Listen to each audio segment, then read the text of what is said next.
Hello everyone, this is Peggy, and I'm going to walk you through the opposing perspective rubric. First, I'm going to navigate us to the assignment tab over here on the left-hand side to find where the rubric is located. So click the assignments link. And here you should see a list of all the assignments for the course. Why don't we scroll down to the opposing perspective paper. So you can see that it's listed right here. And there's a short description here. I won't read that to you now because I'm actually going to walk us through this rubric here. So if you click on this link, the opposing perspective rubric document, this should download a Word document for us to look at. So now we've downloaded the opposing perspective paper rubric, and this should be about what the document looks like when you download it. So the rest of this video, I'm going to walk you through each of the components here just to make sure that you get an understanding of what's required for this paper. So the first thing I want to point out is that it's actually 2 pages here, the rubric. You can see here's the second page, and the first page basically couldn't all fit on one page. So let me walk through this first part here. So to get a sense of where this assignment fits on Bloom's taxonomy, it's at the level of evaluation. So we're really doing a couple of these keywords here. We are justifying, judging, defending, supporting, and validating this particular perspective. So for this paper, you know that you need to take a position on a particular educational issue or dilemma. So you should pick an educational issue or dilemma for which you have a definite opinion on, and then you're going to actually argue for another side. So you're not going to argue for the side that you agree with, but some other side. Maybe it's a bipolar side, so it's the complete opposite side, or maybe there's some other side to the argument that you're going to argue for in this paper. So that's why it's called the opposing perspective paper. This paper should have 2 components. So the first part is the 3 to 5 page persuasive paper where you argue from that other side of the particular issue. And then there should be at least 1 page reflecting on your experience writing the paper. So we're expecting that the paper and writing the paper gets you outside of your comfort zone, gets you considering your own beliefs and values, and also gain an experience in trying to justify another person's perspective. And we want to give you some space to kind of reflect on that process. So that's what the final page or so should be about. So let's spend some time now focusing on the perspective paper. So that is all of these sections right here. So you can see for the rubric, there are different categories here, and then you have a certain point value depending on the proficiency scale of how well you reached the standard for this particular category. So the first category we should look at here is the opposite perspective, or the opposing perspective. So this is really where you need to spend time clearly describing the perspective that you're taking and why this particular issue is important. So in your own words from this other perspective, you should describe what is this issue, what's the dilemma you've picked, and what is the perspective that you're taking on it. This should be very clear and really could have its own section in the paper so that it really helps to kind of set the foundation for this side of the argument that you're making. The next section in the paper should be your support, where you're giving clear and accurate reasons in support of this perspective. So you can see that labeled here in the standard for the highest point value of 5. So if you give a clear and accurate reason for why people should support this perspective, then you'll get 5 points. So this is really where you're starting to get into being persuasive, giving clear reasons, and really kind of supporting, hence the name of the category, supporting this perspective, even though it's not your own. The next section here is called reasons against. Now, you should listen carefully here because this may seem a little bit tricky. But for this paper, we want you to not only gain the perspective of understanding someone else's viewpoint, but we also want to challenge you to the extent where you argue on behalf of this other perspective for people who might argue against them. So it could be you're arguing against what you yourself would say to this person or somebody else would say. So you're really getting into supporting this paper and supporting this perspective. So let's read the standard for this section. It says, the paper discusses the reasons against this perspective and explains why the perspective is still valid or why it's valid anyway. So let's say, for example, you were writing your paper on standardized testing and you were taking the perspective that standardized testing should not be used at all, and you wanted to argue from, you're arguing from that perspective, but in this section of the paper you're actually fielding counter arguments that would actually say standardized testing is good, we should use it to some extent, and you need to state that reason against it and then explain why you still believe this particular perspective.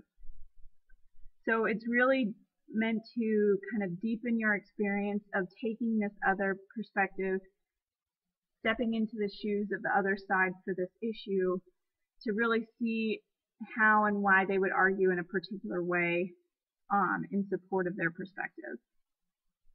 Now these next three categories here aren't necessarily their own section in the paper, but they're all really important. So the first one here is the use of evidence. So for the standard here, you need to use credible evidence to support the perspective and the argument. And here we've got two different examples of what credible evidence might be. So personal thoughts or experiences would be considered credible, as well as academic references. There may be other sources that you would consider credible, and that's fine. We clearly don't have an extensive list here, but these are just two to consider. So throughout your paper, as you are articulating the perspective you're taking, you're supporting it, and you're giving the reasons against it and kind of having a counter argument there, you need to make sure that you're using this evidence. You're using either your personal thoughts or some academic references to support what you're saying in these sections. You can see that if you look at the next level of proficiency down, is that you use some credible evidence, but you really only rely on a particular type of evidence, or some statements are unsupported. So you really need to make sure that you support each statement you make, either with some evidence or with some persuasive narration. And then you can see here that with getting 1 point for this category, you're really not using any credible evidence, or statements are largely being made that are not supported. The next section here is voice and tone, and this is really getting into the language you're using and how you're writing the paper. So the tone of the paper needs to demonstrate that you've been able to envision the other side of the argument. It should clearly demonstrate how you care about the argument and how it makes the person from this perspective feel. So we should really get the sense that you've taken the time and the effort to step into the other side of this issue and really try to kind of take on their point of view and what they believe. You can see that the lower proficiency levels for this is that the tone is either bland or pretentious, or you could even give some hint away as your true beliefs. This is really key. So remember, in the first 3 to 5 pages, you're really arguing from the other side, so it shouldn't be clear what you truly believe. for all intents and purposes, without the title of this paper in the first 3 to 5 pages, we shouldn't know even that you're arguing from a side that you don't agree with. So you want to make sure that you use a tone of voice that doesn't give that away. And you also don't really want to be too formal or too informal, but really kind of get into the essence, the emotion, and the reasons why this perspective is important. Then the last section here for the first 3 to 5 pages is convention. This is really about, you have an organizational structure, you're using an essay format, you have correct grammar and spelling, punctuation, sentences are clear and complete, the words that you use are vivid, or, they really help the argument that you're making, as opposed to the other side where some words may be confusing or out of place, or you're using the same words over and over again, and things like that. So that sums up the requirements for the first 3 to 5 pages. If you use any academic references, you do need to make sure that you include a reference list. That means you need to follow APA formatting style. You don't need to cite clearly your own personal thoughts and experiences, but really when you get information from any other source, you should cite it. So that means if you're looking at this category kind of closely, we're actually saying that you need to do some research to support the perspective you're taking for this paper. You shouldn't solely base it on what you think the other side might say.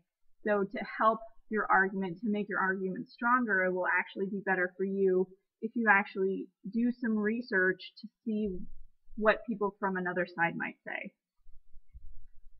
So then, if you remember up here from the top, you have this 3 to 5 pages arguing from the opposing side, and then at the end, in a separate section, you're going to include at least a page reflecting on your experience writing the paper. And that is what this last section in the rubric is about, the reflection. So this really needs to be a separate section. As the other sections have indicated, it really can't be mixed in with the rest of the paper because we want you to spend those 3 to 5 pages really from the other side. So in a separate section, you can even make it a separate page. If you want to, you need to spend at least 1 page reflecting on the process for writing this paper. So if you notice in this rubric here, we have 3 key kinds of questions or things to think about in what you need to write about for this reflection. So the first is you need to address how the process made you feel. So how did you feel when you took on this perspective, or as you were writing the paper, or as you were researching? How did taking this perspective make you feel? Did it make you feel sad or angry or frustrated or confused? Tell us about your emotions. The second question is, how does this relate to your teaching or your practice? Because I know there's a few of you who are not teachers. So how do you relate this experience, the process of writing this, everything that goes into writing this paper, how would you relate it to your teaching practice or your other practice? And then the third question to address in your reflection is, how does this relate to the issue of prejudice reduction? So everything here is in your own words. You're now stepping back into your personal self and you're writing from your own perspective to answer some of these questions. You'll notice that in the lower levels of the rubric for this section, you'll lose points if you don't address all 3 of these questions, or if you don't even include a reflection. So the total points here is out of 35 points, and the points toward the final grade are 15. So depending on how many points here is what percentage you'll get out of 15, and then we'll include some comments. So once your paper is written, you should click the link here to submit your paper online. And I want you to ignore this part here. and instead browse your computer and upload it to